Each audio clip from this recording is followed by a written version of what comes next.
Olá, irmãos, a graça e a paz do Senhor Jesus. Espero que você esteja bem com toda a sua casa e com toda a sua família.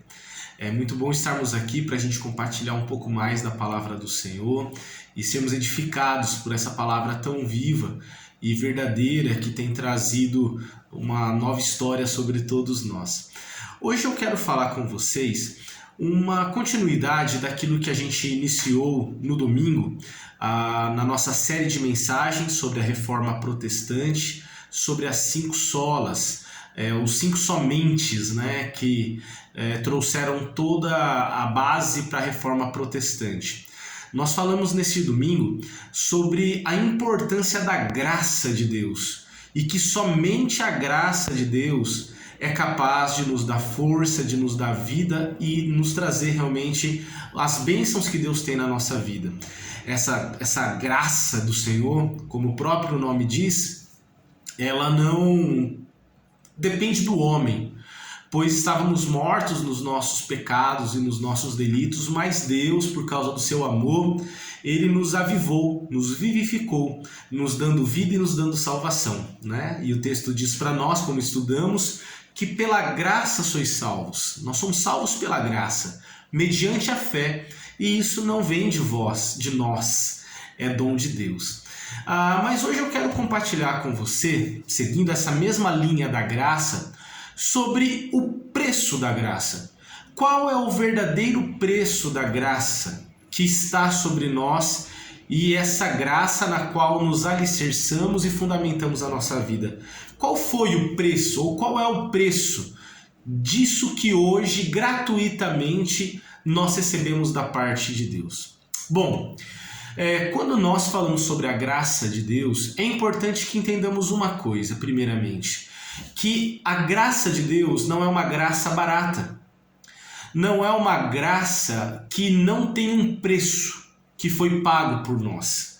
Essa graça de Deus é uma graça muito cara, na verdade, porque se hoje pela graça nós somos salvos, primeiramente alguém pagou por ela, ok? Não é pelo fato de recebermos a salvação de graça, é que ela não teve um preço. Pelo contrário, foi um preço altíssimo que foi pago para que hoje recebêssemos todas as bênçãos de Deus gratuitamente. E a palavra do Senhor fala para nós em Tito capítulo 2, versículo 14, que diz assim: pois Cristo deu a si mesmo por nós, para nos redimir de todo o pecado e nos purificar para si mesmo, como um povo exclusivamente seu, dedicado às boas obras. Olha que texto profundo. Pois Cristo deu a si mesmo por nós, para nos remir de todo pecado e purificar para si mesmo um povo exclusivamente seu, dedicado às boas obras. Olha só, quando nós falamos que a graça, na verdade, ela não é de graça, é porque nós estamos dizendo que ela foi paga por um alto preço, e o preço de cruz. Para que hoje recebêssemos a salvação de graça, Cristo teve que dar a vida, Cristo teve que se entregar, Ele teve que ter uma morte horrenda, Ele teve que passar por muitas aflições para que nos apropriássemos de tudo isso. É mais ou menos assim. Faz de conta que um pai quisesse dar um carro de presente para o seu filho. Só que esse filho que recebeu esse presente de graça, ele tem que entender que o pai teve que ralar muito, teve que trabalhar muito, teve que se esforçar muito, teve que dedicar dias trabalhados para conseguir comprar esse carro que foi doado ao seu filho. Percebe? Muitas vezes nós não nos damos conta de que há um preço caro e negligenciamos essa graça e tornamos ela barata. Não valorizamos ela como ela deveria ser valorizada. Vou dar um outro exemplo para a gente entender um pouquinho da importância que devemos ter a essa graça, a esse benefício que recebemos do Senhor. Faz de conta que um professor, ele fala para os seus alunos, alunos, nós teremos 3 provas.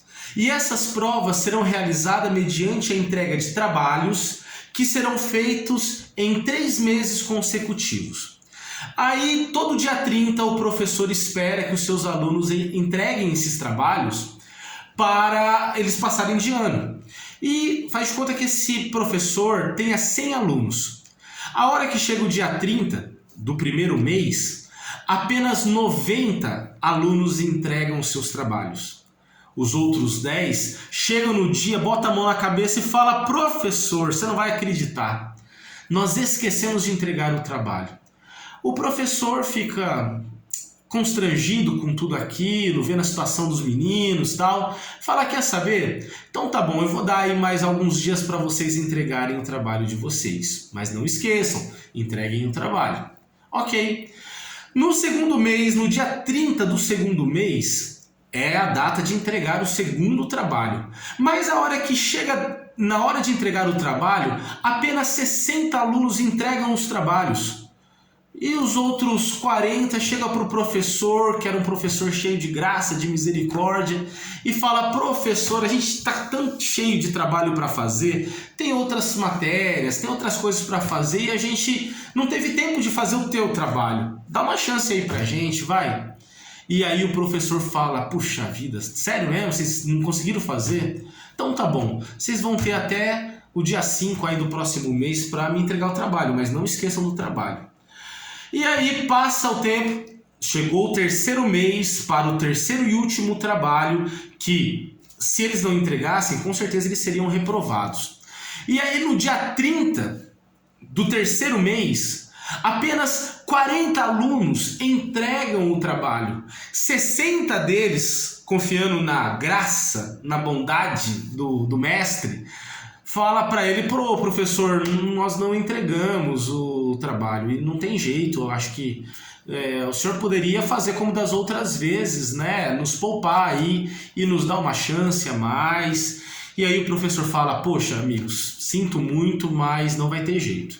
Não vou ter como beneficiar vocês com essa graça, com esse benefício de um outro prazo. Eles assustam, falam: poxa, professor, mas não é justo. Não é justo porque o senhor poupou aí os alunos aí que não entregaram nos últimos 2 meses e agora o senhor não quer nos ajudar com isso? E o professor fala: sim, o combinado é que não teria mais chance, que a data limite seria o dia 30.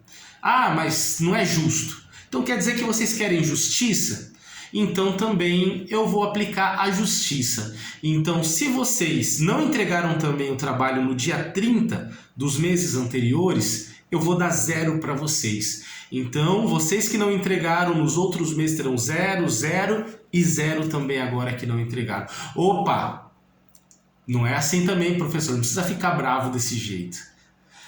Vocês estão entendendo? O que eu quero enfatizar com isso é que Deus é um Deus de graça, mas nós temos que valorizar essa graça e não abusarmos dessa graça do Senhor, porque na verdade o Senhor ele nos concede do seu benefício e do seu favor, mas muitas vezes nós nos acostumamos com essa graça.